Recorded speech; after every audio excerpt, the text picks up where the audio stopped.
to me at least, I first heard about like error corrections from quantum computers.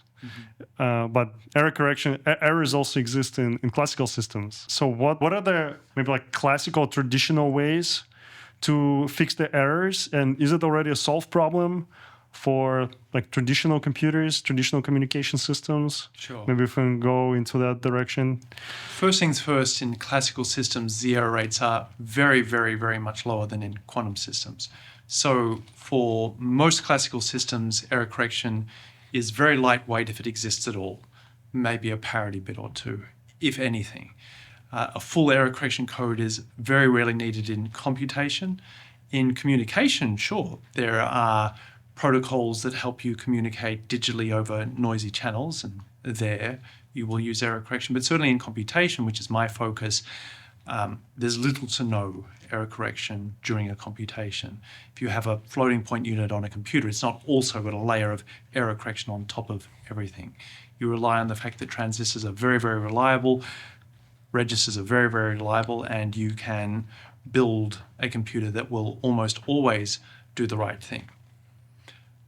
It's just not true in the quantum space. In the quantum space, to get to a quantum logic gate that only fails one time in 1,000 is extremely challenging. It was only recently announced that in an ion trap they had reached one part in 10,000, 10 to the minus 4 error rate for a 2-qubit gate just recently, just the last couple of weeks. So these are extremely difficult numbers to reach, and even that state-of-the-art performance is unlikely to be enough to do useful quantum computation without error correction. There are plenty of people trying to make it so, but in my opinion, it's unlikely.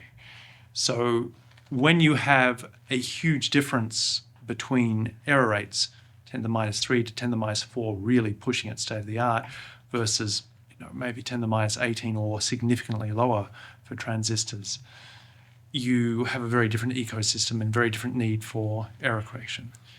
So what are the limits for, let's say, for superconducting systems for physical qubit, like for this LC, nonlinear LC circuit? Yeah. Resonator. Where are the errors mostly coming from, and what's like the minimum error is predicted to achieve? Sure. So a lot comes down to the coherence time of your qubits. How long does your data live when you put it on a single qubit?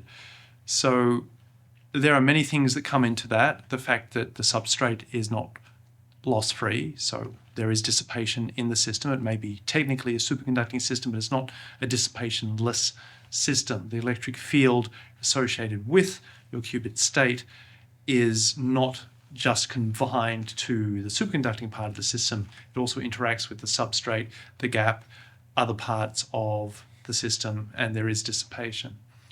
So that's one. You also have significant crosstalk, which spoils your detailed knowledge of the system. In some of these systems, the crosstalk could be very strong, which then limits the fidelity of your gates. And then if you have yet another layer of issues, so decoherence, crosstalk, the fact that not all the parts of the chip work. To get to 100% yield is extremely challenging. It's quite common to have individual qubits or couplers that are not usable. And then even more for quantum computing systems based on superconducting qubits, particularly tunable coupler superconducting architectures, it's not the case that every frequency, so I mentioned earlier that a superconducting qubit can be thought of as a tunable frequency oscillator. Not at every frequency is its performance good. So you can create a graph which shows essentially the lifetime of the qubit versus frequency, and you'll find there are notches in it. There are certain places where it just does not perform very well. And worse, those notches move.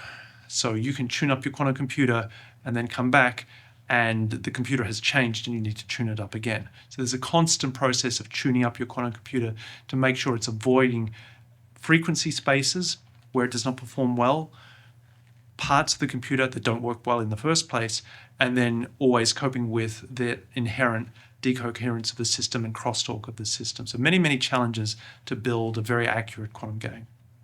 So for superconducting qubits, do they need to be as close as possible in terms of parameters, or you can still You can certainly have let's say variation. deal with that and like okay, have slightly different Yeah. like frequency transitions for.